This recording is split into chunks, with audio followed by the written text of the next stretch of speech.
They, well, I'll be honest. It's a bittersweet statement that I have to make. I am excited for this news for her, but it's still difficult for me because we have bonded in a great relationship. But she's going on to do some more fantastic and wonderful things. I want to congratulate Megan from the Avery Center. I just got news. I just read the email a little bit ago. I'm still a little bit, if you will, verklempt, because I found out that she is stepping down from her position with the Avery Center to move on. And any more um, involved active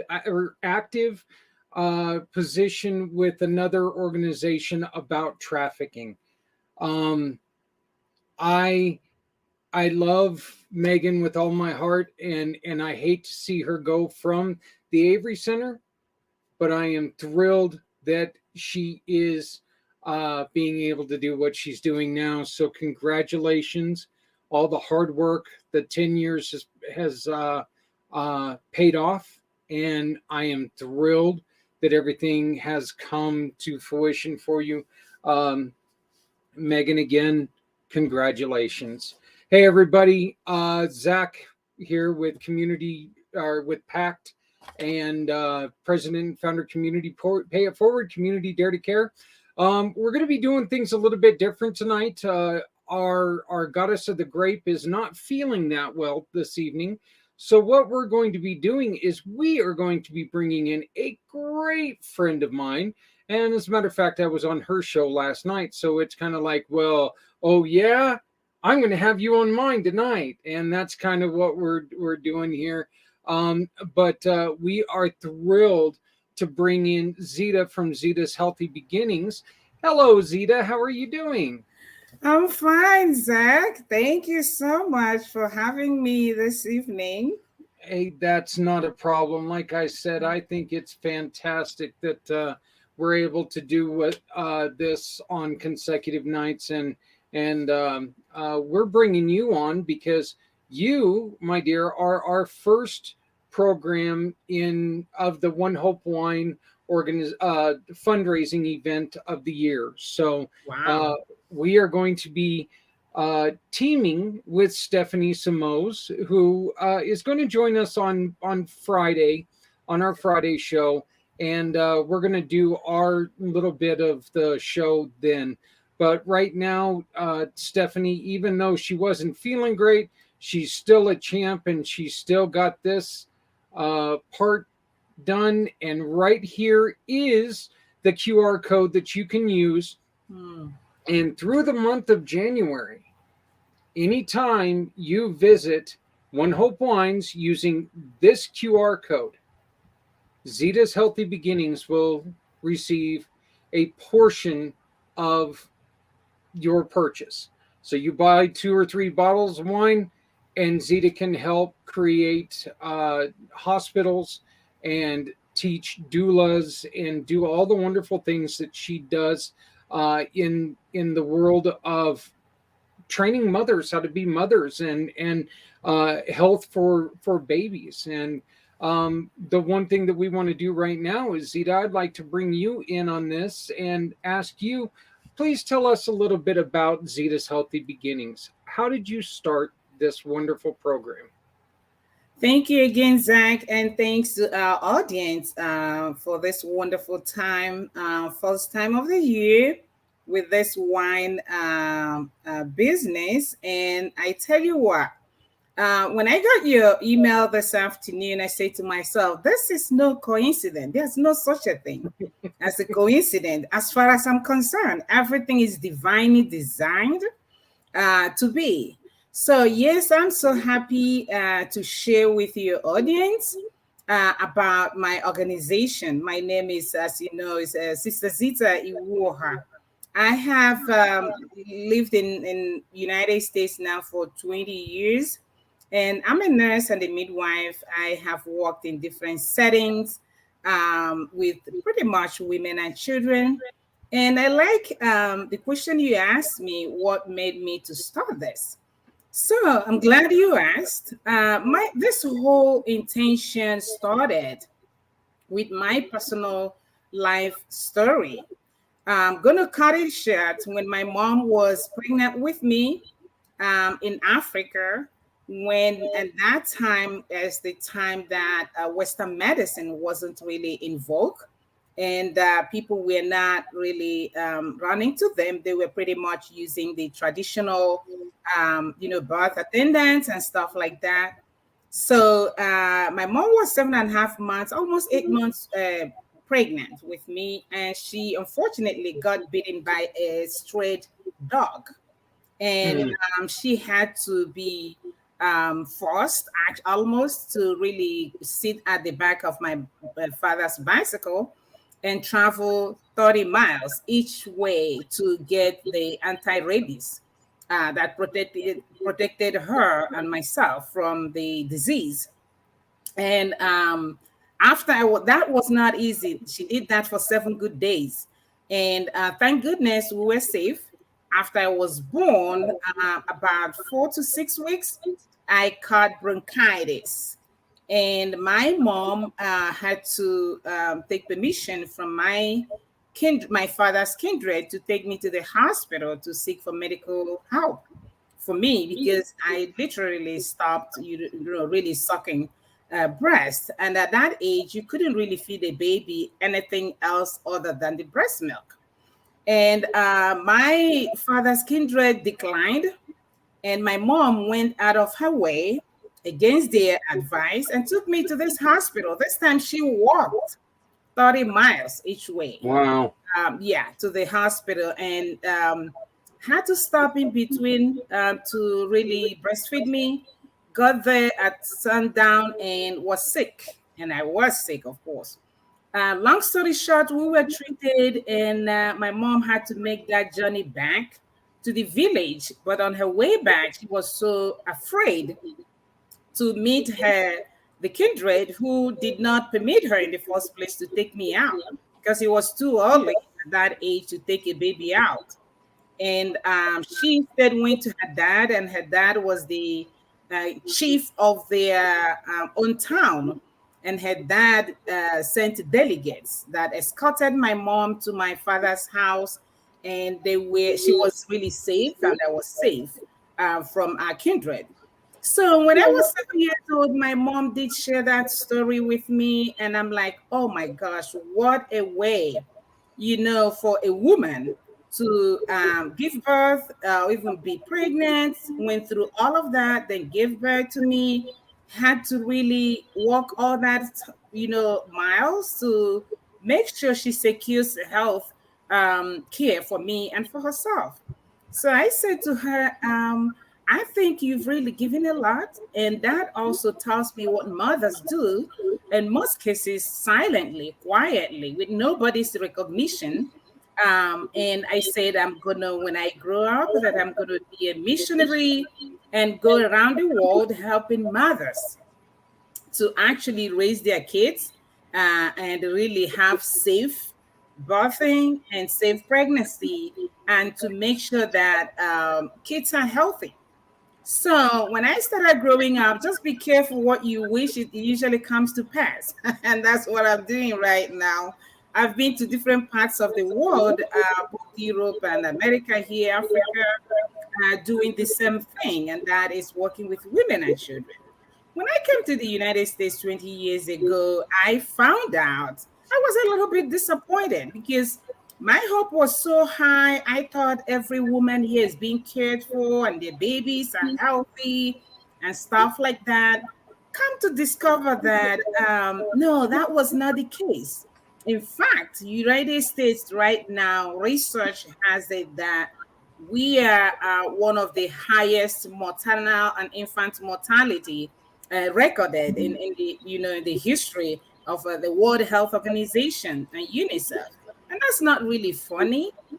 So about 7 years ago, I asked myself, what should I do to really make an impact? As a midwife, I know that birthing is a good thing. It's a happy thing, not a life, sentence for any woman or even the baby for that matter.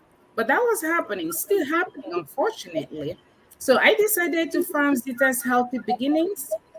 And what we do is to work with community individuals, work with organizations to reduce the incidence of maternal and infant mortality here in the United States and elsewhere in the world, starting our program right now in Nigeria. And what we do, how we do it is through education at all levels. We educate our educators, we also educate lay people, we do advocacy. I talk to people in authority at any time, whenever I get a chance, for them to recognize what is going on in this country and what is going on in the world in terms of maternal and infant mortality. I also do training of doulas, and I am really hoping to build a place where I can do that more here in the United States and also do it in Africa. And we also do farming, which we just started just last year. And I want to tell you, I sent you an email that has one of our first set of harvest for the plantain and bananas and all that things, and it's organic. We encourage women to get into their environment and make use of it. Till the soil, plant vegetables, plant fruits that will really help them to feed their babies healthy food, so that they can be healthy both in their mind, body, and spirit. And I do podcasts, as you know, and that's also another medium that I'm using to, let people know who I am and what I do. Yep. So, yeah, that's all I do in a nutshell. Thank you. Well, you don't only do one show, but as we were reminded here quickly earlier by our great friend Brian Gibson, you are also hosting his show, talking about what they're doing, and you Yes. guys entrusted some funny-looking guy to do an intro for you guys, and he misspelled your name. That's okay. I fixed it though. I fixed it today and I've sent it in, Good. so it's all fixed now. But boy, that one guy, he sure is kind of dense sometimes. So, but yeah, so you're really getting into this because you just celebrated your first year doing World of Women, which is a fantastic show, and we're thrilled to be able to share World of Women here on the Pack channel. If we could if we could ever get our stuff together, we will just show it live, but it's a Mhm. little hard to do that sometimes.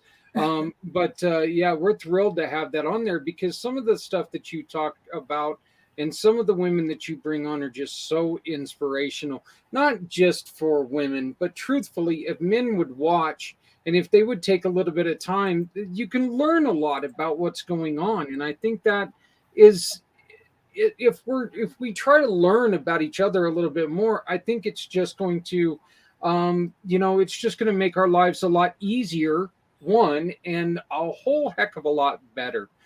um I would like to commend not just your mom, but every mom, because that story, Zita, to me tells the strength and dedication of a lot of mothers out there who, you know, well, she's just a housewife. No, Yeah, I no, know. no, no. That's not true. Right. 8 months, I mean, 8 months pregnant, being on a bicycle. Mm-hmm. I, On a I, rough road. Yeah. yeah, there you go, on a really rough road. And I mean, Right. I'm about I just look like I'm about 32 years pregnant, but I couldn't get on a bicycle You on could. paved streets. So being on a motorcycle is enough, and then walking that 30 miles with an Mhm. infant that you have to stop and breastfeed in I don't know much about where you were at, but let's be honest, it probably wasn't the friendliest of places Mm-mm. to have a young child and a single mother there, was it? No, it was not. It was So not. Yeah. tell me this. This is something that what you've already mentioned how the United States has the largest average of mortality rates in the world, which is just devastating to hear. How different is the training from here to say Africa? I know that there's going to be differences because of technologically Mhm. advanced United States uh, to not so advanced in Africa. How much difference is there in that training? Yeah, so that's a lot of difference, and like you rightly pointed out, technology and innovation has really helped the Western world, advance in healthcare in so many different ways, including obstetrics and gynecology. But when it comes to birthing, I know that the history of the United States and birthing in the 18th century or prior were really focused on it was same as what was going on in Africa.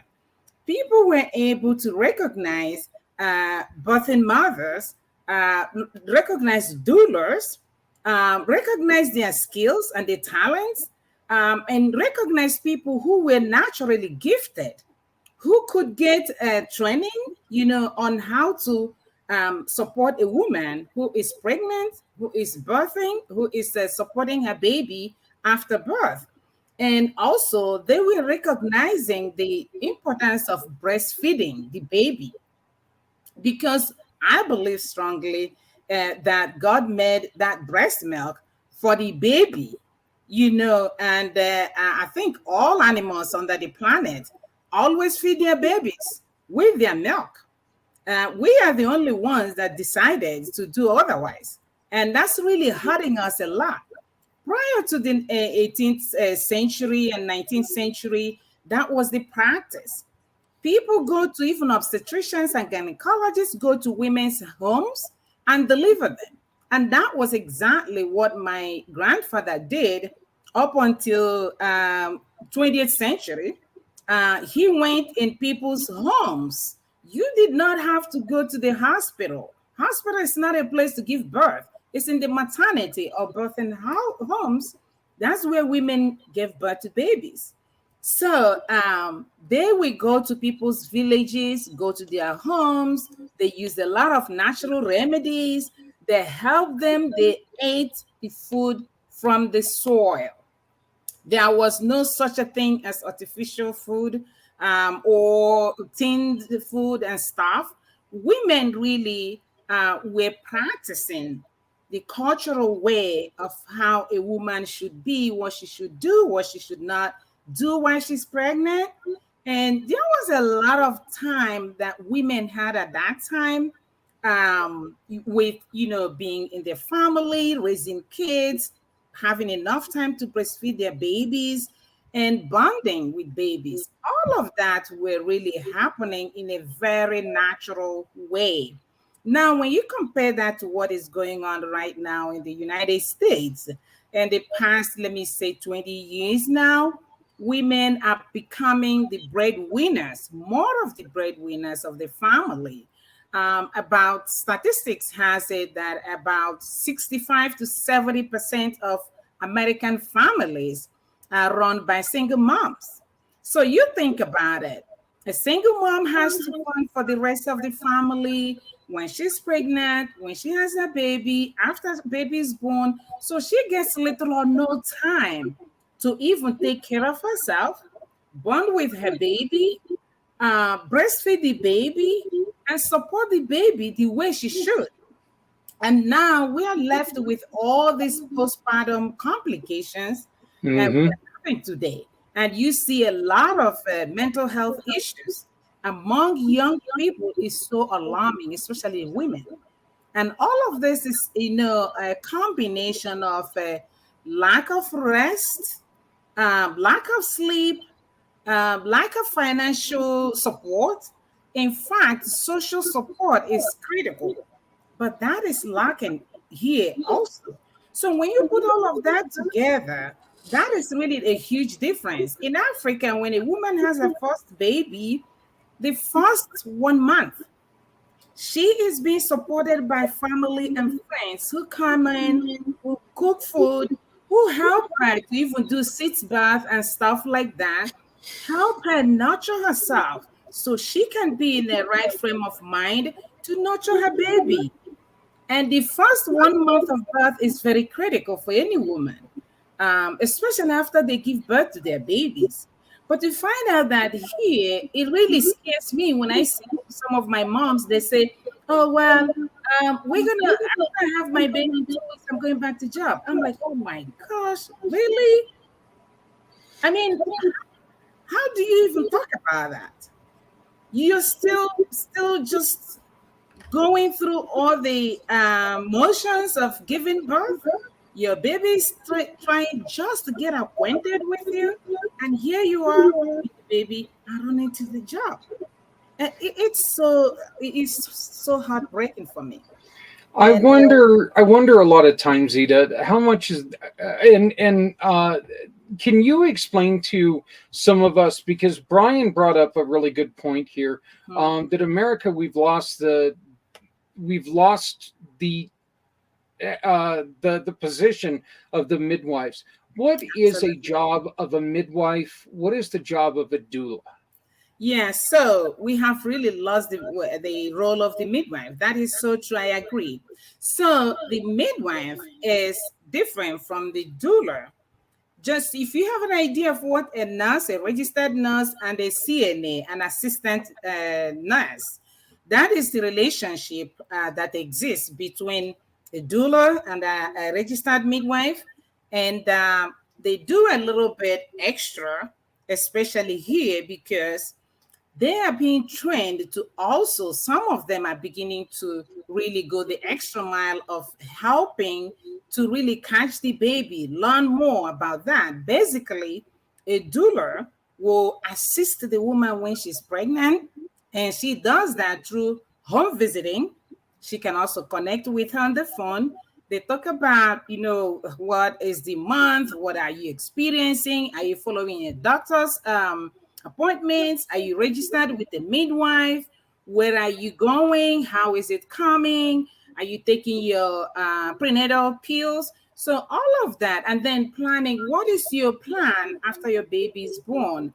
And the nurse and the client will really take time to bond with this doula, who will hopefully help her all through pregnancy when she's in the hospital or in the birthing center trying to give birth to her baby. To answer some questions, I don't know if you have witnessed when a woman is in labor, a lot of them are not with it. I mean, like they need a lot of help. They're not answering questions well. First time moms are even worse, they need that support, everything they need. So the doula is there to render those services, especially those of them now who are like first time moms who are also single mothers. They don't have that support from family. And if they do, they're not really professionals. Sometimes they don't even know the questions to ask. And with our healthcare getting so complicated right now, you need someone that has all it takes to really ask the right questions and be able to provide the right answers for the woman. They also support women in training and helping them on how to breastfeed. Because no matter what you do or say to a pregnant mother about breastfeeding, until she holds the baby in her arms, she's not going to get it. So you learn more as you do it. So now, a midwife in my country and other parts of the world, midwives are very critical. You don't need a doctor. I keep saying that you do not need a doctor to be pregnant and have your babies. Yes, you can go when there are issues, and a midwife stands there to tell you, because she examines the woman. She knows what's going on with the woman. She listens to the heartbeat of the baby. She knows what to do. She's trained to do just that. She's trained to deliver the woman safely and soundly. The only time that a midwife will refer a woman is if she's a first time mom and having problems, if she is older than 35 years or younger than 18 years. So, because these are really the critical, ages where we pay attention, because we consider them as high risk mothers. So, other than that, a midwife is so equipped to take care of everything about a pregnant woman from the first day she gets pregnant to the day she has her babies. And in my country, as we speak, what we have a lot is maternity homes, birthing centers. You hardly hear a woman going to the hospital except she cannot give birth to her baby. And that is very, very minimal. It's about 2% of women will have that kind of complication. Here in the United States, I'm sad to say that midwifery, the midwives and doulas and the pregnant women rapport very well. But I'm sorry to say that doctors have hijacked this profession. And it is all about the finance. It is all about insurance. It's all about money. It has Yep. nothing to do with any complications, because I have worked in other parts of the world where they have little or nothing, and women give birth happily and healthy. You don't have to go to the hospital. Right now, unfortunately, insurance has made it in such a way that we cannot even get away from it. But I applaud women who are like me, who are still talking and teaching and empowering midwives and doulas to get up and take back their power, do what they need to do. A lot of midwives are no longer interested in doing it because insurances and hospitals are coming together, and they have seen the benefits in making money from pregnancy, childbirth, and all that. So it's like a fight, unfortunately. But yes, that is a big difference in Africa and here in the United States. How much how much interest have you been drawing with women who say, you know what, I want to get back to doing these procedures, get back to actually caring for these babies as they come into this world, because it's something that those first few moments are so important in a Mhm. baby's life. Yes. How much interest are you drawing with your program to get women to become involved with getting back into being a doula or midwife? Yeah, so as a profession itself, few people are interested in doing that for the reasons I've mentioned. Hmm. One is they say, when I become a doula, it's really hard to get customers because insurance does Hmm. not even compensate doulas. That's another war we're fighting. And we are like, why would you not? Especially the Medicaid, you would think that they can really support these women because these women have the fundamental training, teaching, education, that, and then support, physical support to give to women. When women in the hospital with the doctors, I'm afraid you know how many minutes a doctor gives a patient. Hmm. It's minimal, and when it comes to breastfeeding, you need more time. You need patience. So those of them who are really interested and really want to help are doing it, but not so much because they know that they're not making money or much money out of that. Now, the midwives are really interested, but what is interesting about midwives not really getting it, many of them, is because the training institutions are not many. So you only have, like in Pennsylvania, we only have one university, and what is that, in Philadelphia. I mean, can you imagine? So you don't really have, and then it's the master's degree that they have the midwifery school. So in my country, we have women who are doing midwifery for 2 years training, 3 years training, 4 years, up to doctorate, and that gives a whole lot of, support to women at different levels. But here, it's not happening because they're not allowing women who are interested in midwifery to even start from like their first degree, second degree, or into doctorate. So that's where we have to start to correct this, because if you really want to change a system, you're going to have to find out where the problem is and start from there. So that's what I have noticed, and that's what the issue is, that we're not getting a lot of people interested in embracing this wonderful profession. Yeah, I know that when my second son was born, I witnessed the case of the CNA coming in and taking a little bit of time to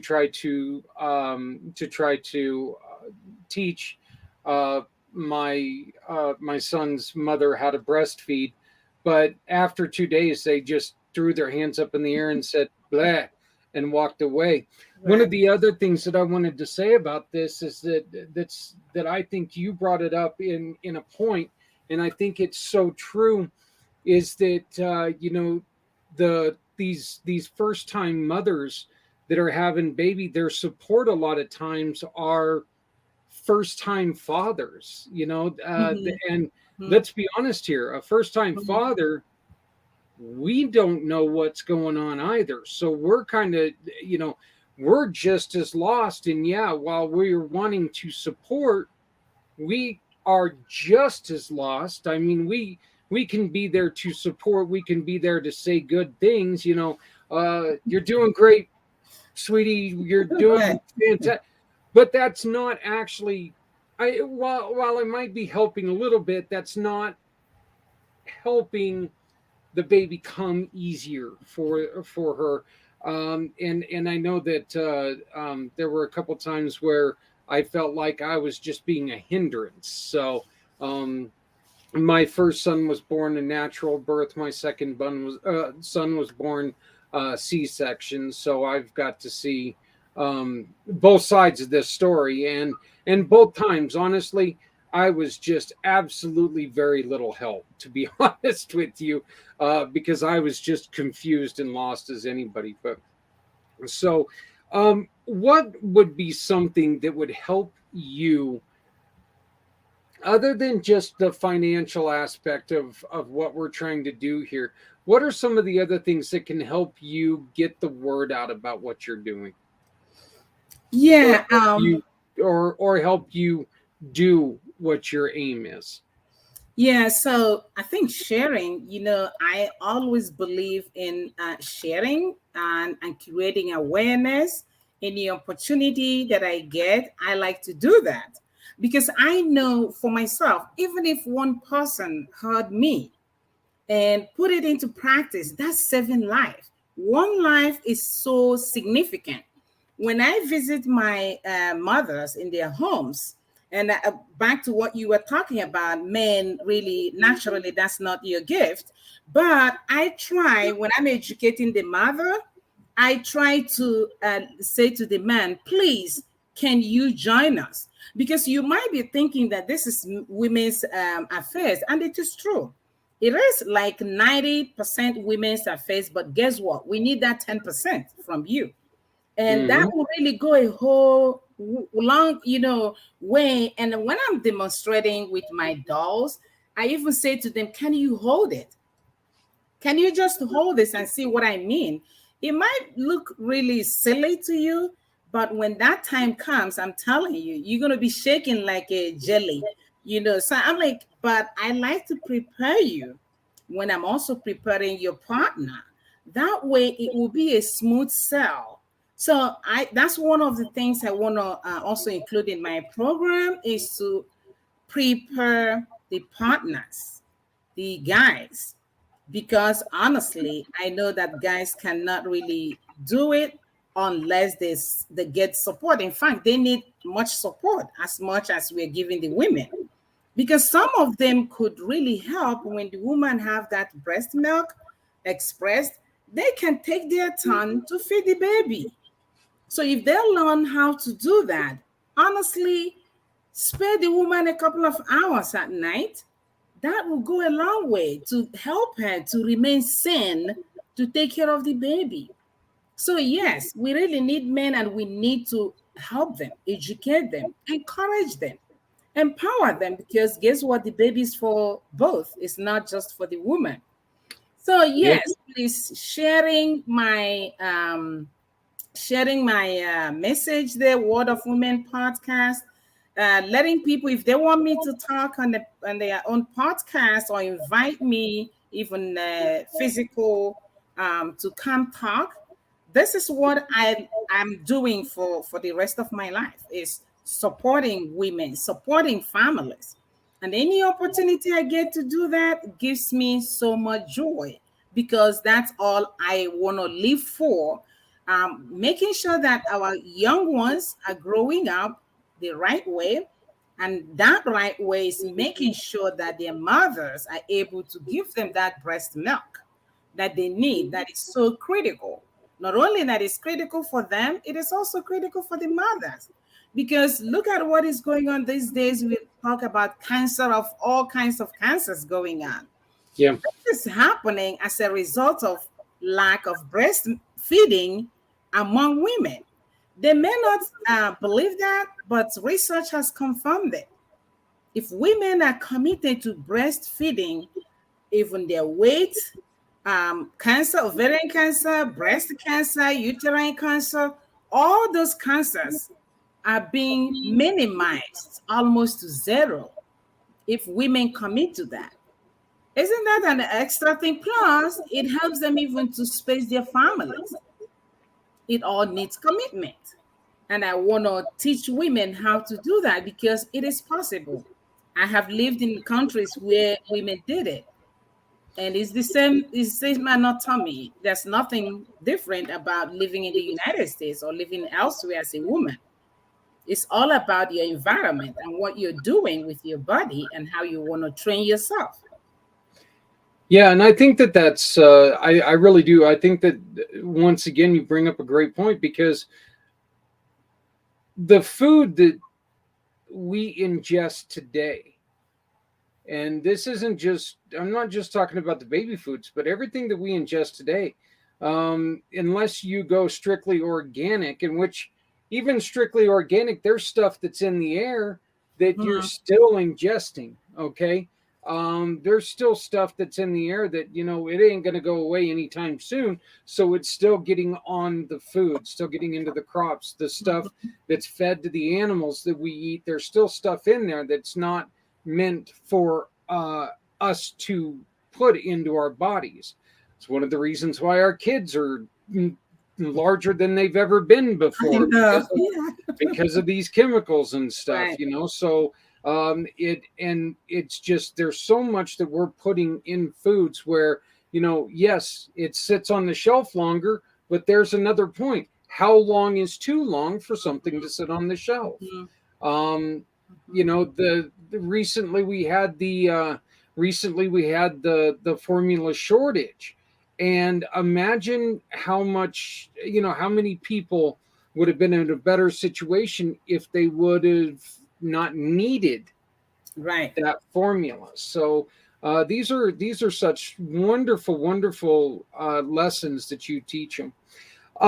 Tell us a little bit about World of Women. I've got the address up here where they can watch World of Women live every Tuesday night at 8 p.m. East. Tell us a little bit about World of Women and what you're trying to accomplish there. Okay.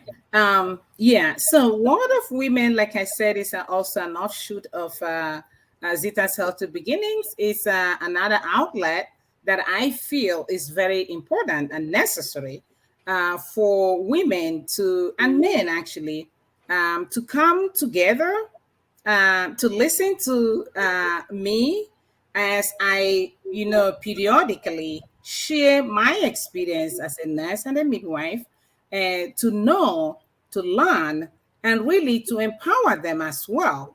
In that for them living their own individual lives and trying to raise families.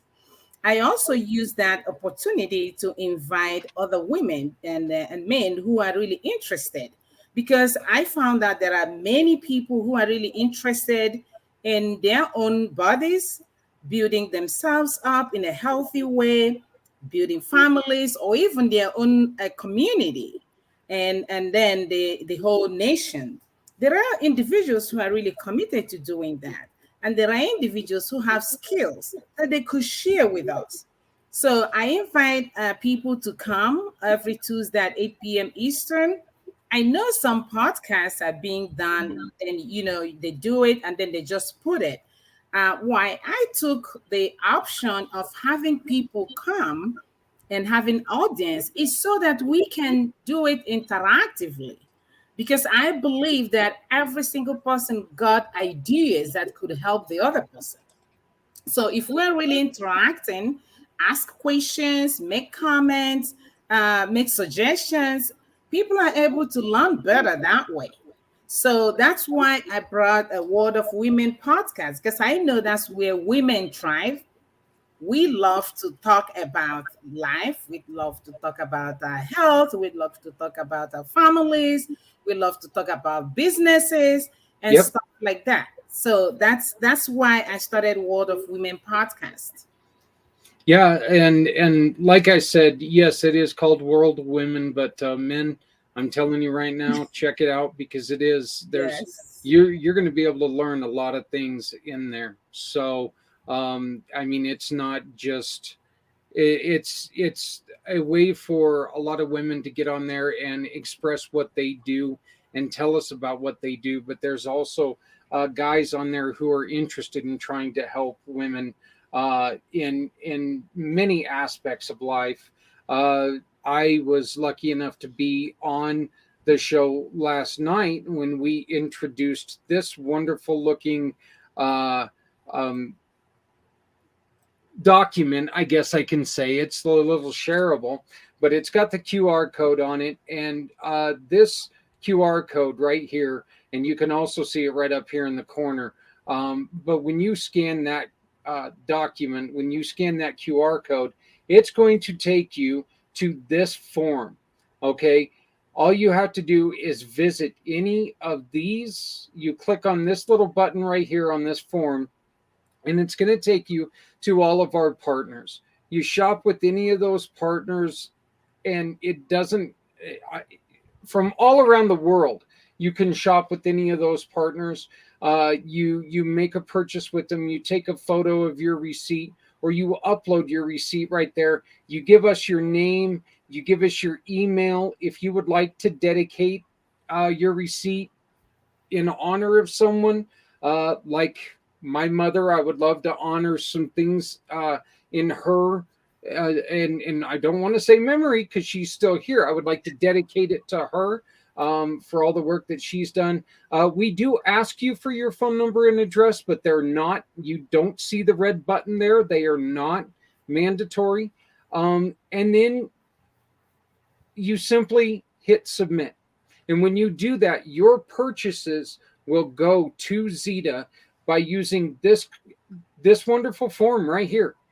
It will send us the information that you purchased through one of our partners, and our partners are going to give us a referral, and that referral becomes a much needed donation to Zita and Zita's Healthy Beginnings.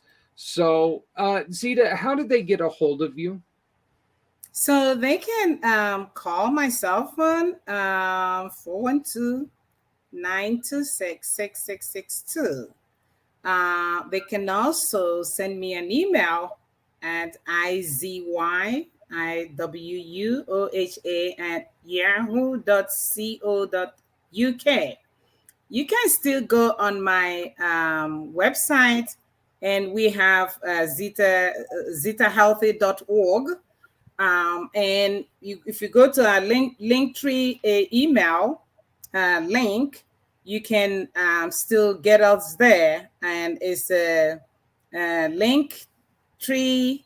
That's the link.ee. I think it's TEE/ZitaHealthy.org. So you will get, any way you want to get us is very easy to locate us. Just, or you can also go just on my LinkedIn and just put in there Zita or Zita Iwuoha, and I will come up. So yes, if you go to, also we're on what do you call that, Instagram, yeah, TikTok. So yes, you have a lot of options that the people can look at us, see what we're doing, and just find ways to connect with us. I still haven't gotten on to TikTok yet. I don't. I haven't tried that yet. My wife, however, she is a huge fan of TikTok, but not not something that I do all the time. But I guess I'm going to have to do it here pretty soon. Zita, I wanted just take and I want to thank you so very much for joining us tonight and letting us learn more about Zita's Healthy Beginnings. I look forward to when you're going to join us again here in 2 weeks for our halfway point, and we can keep telling people more about what you do. I did once again want to bring up. Now I got to reconfigure all of my other screen on my computer because I've been going through so much. But I did want to bring this up one last time for right now. And Zita, I will be sharing this with you, this form with you, so you can pass it to everyone. But please remember, for the next month, when you go to this QR code, the one on the flyer, not the one in the corner, but anytime that you shop for wine with through our dear friend and Stephanie, all of our love is going out to you right now. Get feeling better. We've got some exciting things that we're going to be doing in 2023 with Stephanie. So, but you shop with that QR code to get your wine, celebrate birthdays, events, everything that you got. Do it, and Zita's Healthy Beginnings is going to be the benefactor of your having a good time. What is better than having a good time knowing that you're supporting a great cause? Absolutely. I can't think of anything that's going to be any better. So just help us out, help us make a huge difference, and help us continue to support Zita's Healthy Beginnings. And again, if you look over in the corner, way over there in that corner, you can see the QR code that will sponsor Zita's Healthy Beginnings through the Community Pay It Forward program. So, Zita, again, thank you, my dear. I look forward to talking to you again here in about 2 weeks. Thank you so much, Zach. And I really appreciate what you're doing. It's not easy, but please keep up the good work. And I know your blessings are already coming. And thank you, and have a wonderful rest of the evening. Well, thank you, Thank and you. thank you for joining us on such short notice. But thank you.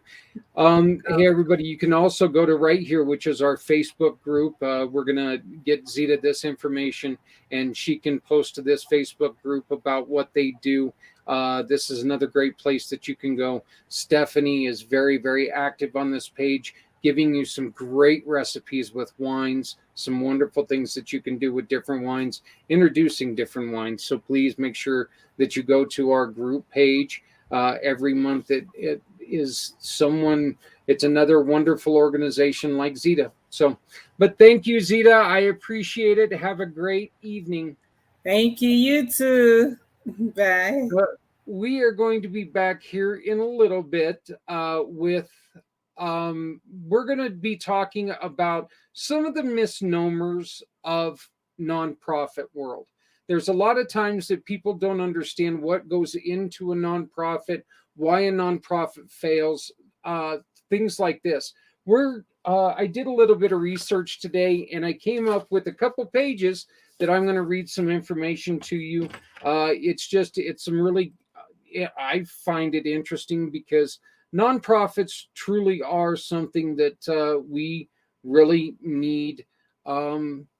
In the world, there's different situations that we need to help people out with, but we will be right back.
Once again, you can help out Zita's Healthy Beginnings by simply scanning the QR code right here or going to the event page that is right down here, or, you know, just join us on Friday when we're going to be talking to Stephanie, and you can learn more about some of the great things that we've got going for 2023.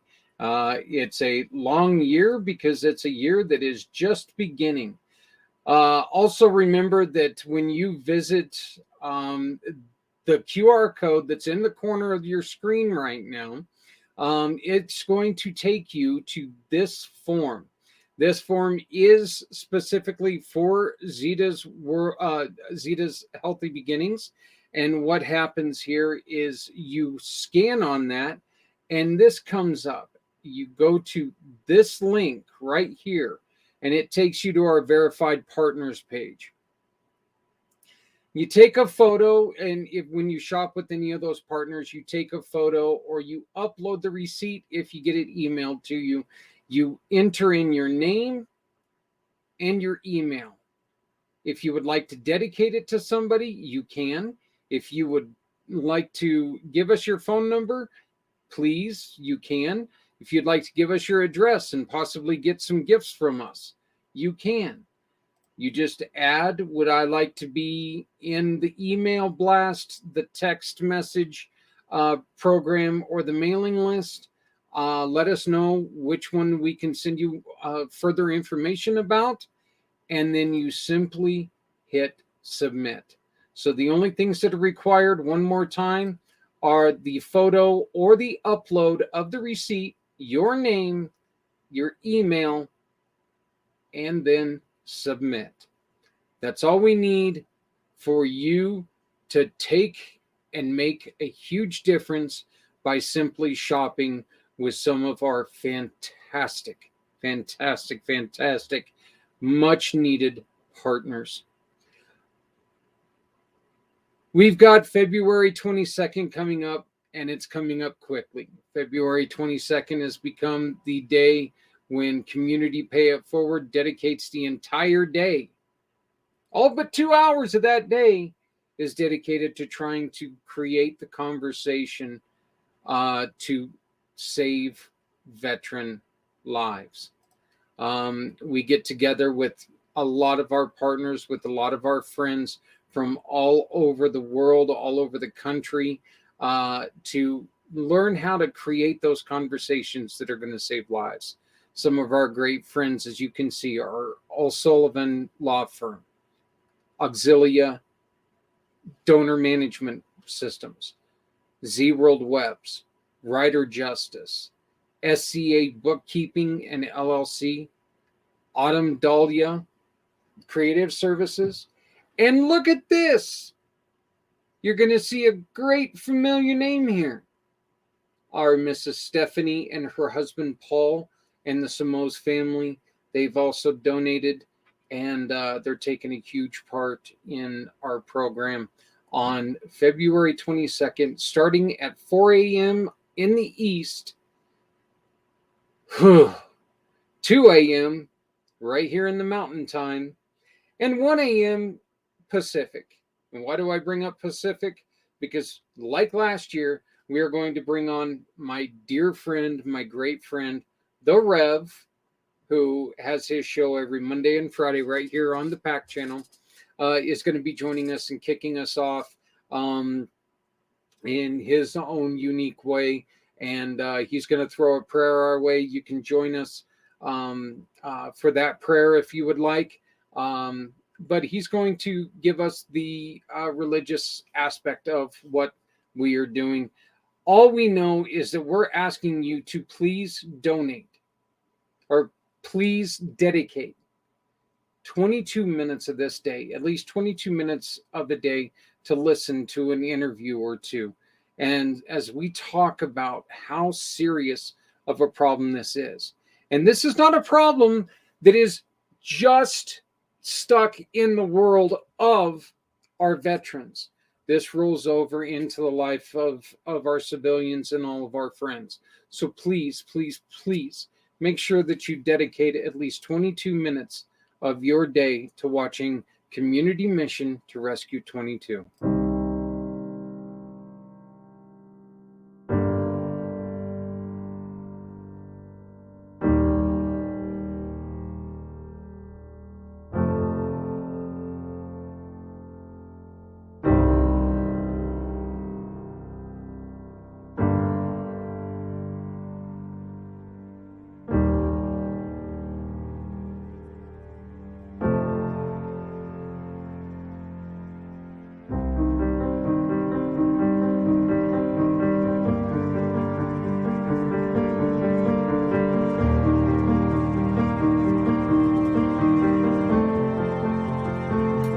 Hello, I'm Zach Clayton of Community Pay It Forward, Community Dare to Care, and the PAC channels. We have two choices. We can either sit around and hope this goes away on its own, or we together can do something about it. Join me and my wonderful sponsor partners, Scott O'Sullivan Law Firm and Rider Justice, Z World Webs, Auxilia Donor Management Systems, and Autumn Dahlia Creative Services, as we introduce programs from around the country aimed at helping our veterans and discuss the importance of conversation and listening. Together, you and I can move mountains. Let's save lives. We also want to thank and remind everybody that this show is promoting One Hope Wines, because One Hope Wines is in concert with what we think, and we want to make sure that everything that we do in a day is you're able to donate to something that you love, something you care about. Please, please, please drink very responsibly. Remember that the life that you destroy might not just be your own, it could be others.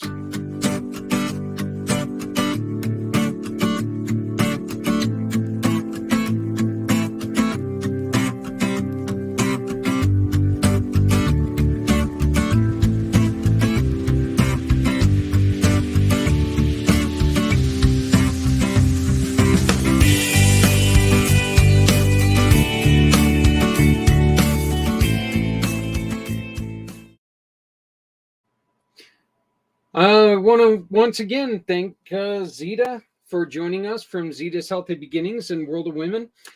Please also remember that Zita does host a show with great friend to the show, Brian Gibson, every Monday night, talking about the uh, uh, his information, um, the Project Die Hard Monday Mission podcast. So please, please, please make sure that you check that out. Go to Project Die Hard and you can find out the times and where that airs.